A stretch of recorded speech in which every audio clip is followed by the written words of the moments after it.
Hello friends, இன்னைக்கு நம்ம இசை கிச்சனில் டக்குன்னு ஒரு உருளைக்கிழங்கு பொரியல் எப்படி பண்ணலான்னு பார்க்கலாம். நான் ஒரு 4 உருளைக்கிழங்கு எடுத்து, மீடியம் சைஸ் 4 உருளைக்கிழங்கு எடுத்து ஒரு 3/4 வேக்காடு வேக வச்சு எடுத்து வச்சிருக்கேன். அது கூட உப்பு போட்டு வேக வச்சிருக்கேன். அதுக்கு தாளிக்க தேவையான பொருள் பார்த்துடலாம். தேவையான அளவு எண்ணெய் கொஞ்சம் அதிகமாக இருந்தால் நல்லாயிருக்கும். நான் ஒரு 3 ஸ்பூன் ஊற்றிக்கிறேன்.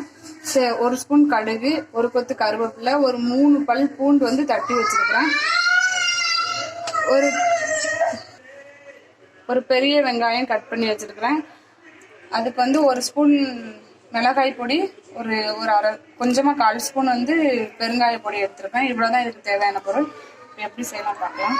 ஊற்றியாச்சு, எண்ணெய் காஞ்சிருச்சு. 1 ஸ்பூன் கடுகு போட்டுக்கலாம். கடுகு பொரியட்டும். கடுகு பொரிஞ்சிச்சு. 3 பல் பூண்டு தட்டி வச்சிருக்கேன், அதையும் போட்டுக்கலாம். ஒரு கொத்து கருவேப்பிலை போட்டுக்கலாம்.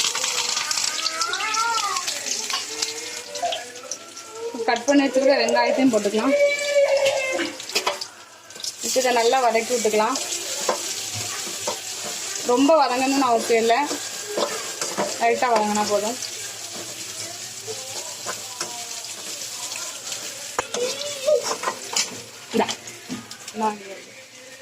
இதுக்கும் வத்தப்பொடியும் கொஞ்சமாக பெருங்காய பொடியும் எடுத்து வச்சிருக்கேன். அதையும் நல்லா எண்ணெயிலே ஃப்ரை பண்ணிக்கலாம்.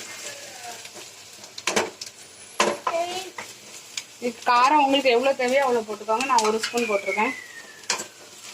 இப்போ எடுத்து வச்சிருக்க உருளைக்கிழங்கு போட்டுடலாம்.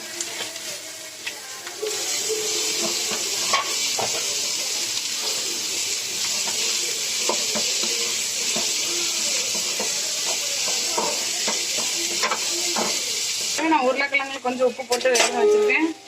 இப்போ கொஞ்சமாக உப்பு போட்டுக்கிறேன், லைட்டாக போட்டுக்கிறேன்.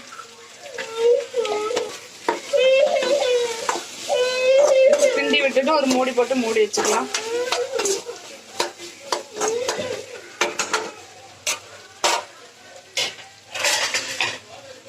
முக்கால் வேக்காடு தான் வெந்திருக்கு. ஒரு 10 நிமிஷம் வேக வச்சு எடுத்துக்கலாம். வேகட்டும்.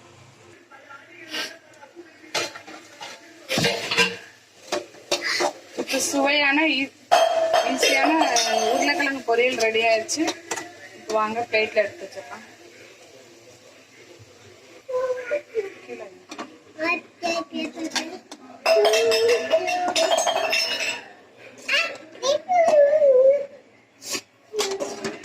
சுவையான ஈஸியான உருளைக்கிழங்கு பொரியல் ரெடி ஆயிடுச்சு. இது ரொம்ப குறைவான பொருட்களே தேவைப்படும்.